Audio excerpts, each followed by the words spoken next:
Hello everybody, this is Mark Puncher from Employer Branding Australia. Today we are going to talk about one of my favourite topics, which is talent storytelling.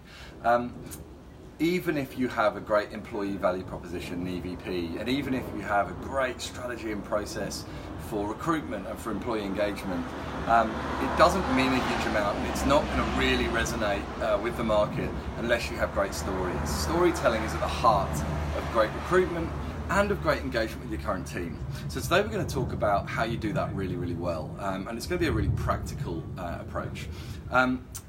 People's stories matter. Why do they matter? Because the goal of employer branding is active employee advocacy.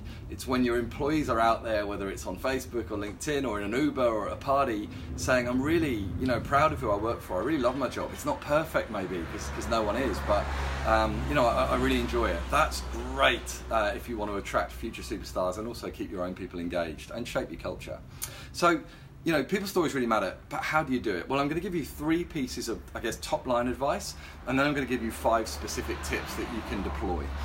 Those 3 tips, first of all, then, the 3 insights. First of all, involve your people. The biggest mistake you can make around content, whether it's video content or written content or other, is to talk about your people all the time, to talk about them as though they're children that you need to speak for. The best thing you can do is put your people front and center, not just in terms of put them at the heart of the story, but actually get them involved in capturing the stories and creating the content.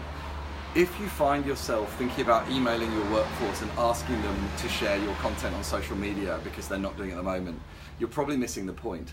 When you create and curate great stories about your people, and when they feel involved and engaged in that process, they will share your content. Secondly, it's a process and an engine, not a one-off project. It's very easy to think of storytelling and people content as something you need to tick off the list, to get it done. You might consider putting in place one sort of kick-off project where you produce 5, 6, 7 pieces of great content which start the process. But if you want people storytelling and people content to be working for you in 6, 12, 18 months and converting into results, it needs to be embedded in the way you work and embedded in your culture. So remember, if when you're producing that content, if no one reads that content, if nobody watches the video, if nobody looks at the picture, it was a waste of time in the first place. So have the plan, get it all ready, remember it's a process, but also focus on ensuring it is really great content. Finally, in these top line highlights, I'd say, be brave, be creative, be honest. That's something I talk about all the time. It is important to be different. It is important to say something which lands with people. We're constantly being sold to in this market. So if you want to talk to candidates or if you want to talk to existing employees, say something that captures their attention, say something that's meaningful, but don't oversell. It's so important to be creative and be honest. We always say if you're doing videos, don't use actors, don't use scripts. Why? Because your people are so much more beautiful. So be honest, be creative, and put them at the heart. That's the top line. Let me talk about 5 specific tips to help you really nail it when it comes to people storytelling. The first one, I'm afraid, is the boring bit, but it's probably the most important. Make a plan. Have it set out. How are you going to capture stories and uncover them? How are you going to curate them and create them and turn them into content which can be shared? Where are you going to put it? How are you going to measure it? All of those things matter. The most important thing though, who are we trying to engage and what do we want them to do? So start not by saying what would be some cool content, but actually start by saying who are we trying to connect with? Is it prospective candidates? Do we want people to express their interest in joining us or to apply for roles we currently have? Do we want to talk to our current people and get them engaged and proud to work here? What do we want to achieve and how is the content going to get that happening for us? So that's the first thing. We insist with plans, by the way, that it's never a sort of glossy piece that is impressive and looks wonderful. What matters is it's an actionable plan, a list of what we're going to do, when we're going to do it, who's going to do it, and how we're going to measure it. Okay, that's the first one. The second one sort of links to that, but it's to set up a team and a process. And you'll see I'm looking down here because I desperately need some notes so that I don't just waffle at you and so I can give you some structure. So we're thinking about setting up that team and a process. From a team perspective, what we love to do is to set up a core team of people, potentially your talent team or your HR team, and potentially some comms guys if you have them. but also to think about a wider team of active employee advocates, champions who are working at the coalface, on the ground, in your organisation, across the teams, who can really help become ambassadors for stories in your organisation. So set that up, empower those people, make a plan for who's going to do what and when, and ensure there's a process around it. One of the things that we see go wrong often in these things, when people do it without the right advice and guidance, is you set it up and it all sounds great, and then 6 months later or even 6 weeks later it's sort of fallen away. So really fundamentally you create a rhythm. So set up meetings, maybe it's a regular monthly catch up with the team to bring them together. We're doing this with a couple of clients at the moment and the results have been absolutely amazing, but it starts with people, whether they are the core team of HR or comms and so on, or leaders, or whether it's that wider team of advocates, that they feel engaged and they know there's expectation on them and they know what they need to do. Third thing, let's talk about what types of content you should be looking at.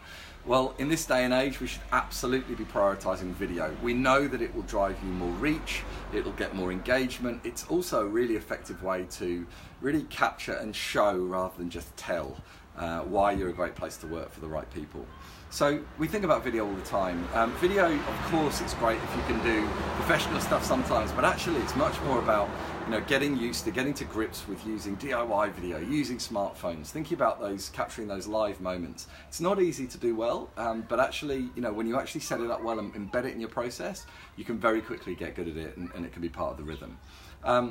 When it's written content, or when it's any other kind of content that isn't video, make sure you always include a picture. It's the picture that will draw people in, it's the picture that will help them decide whether they want to read on, whether they want to click. And of course, if they don't click, you've probably wasted your time producing the content. Fourth of 5, be critical and be smart. So, there's a lot of the time you sort of go into autopilot with this stuff and you produce content which, frankly, doesn't really add any value to anyone.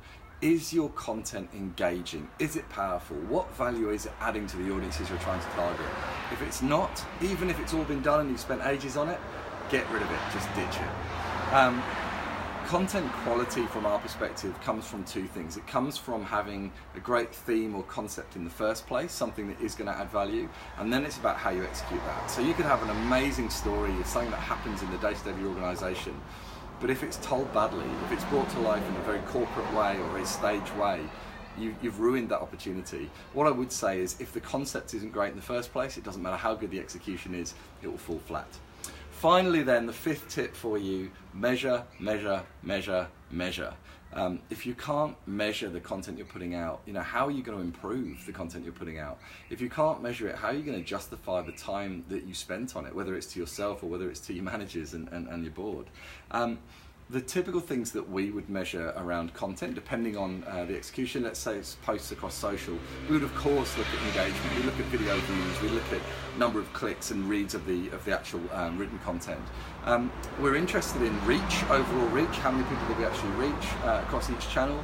We're interested in the engagement. Engagement is very powerful. You want to see how many people are actually commenting on it. And I encourage you to get qualitative as well, not just looking at the numbers, but actually saying who is responding and what are they saying.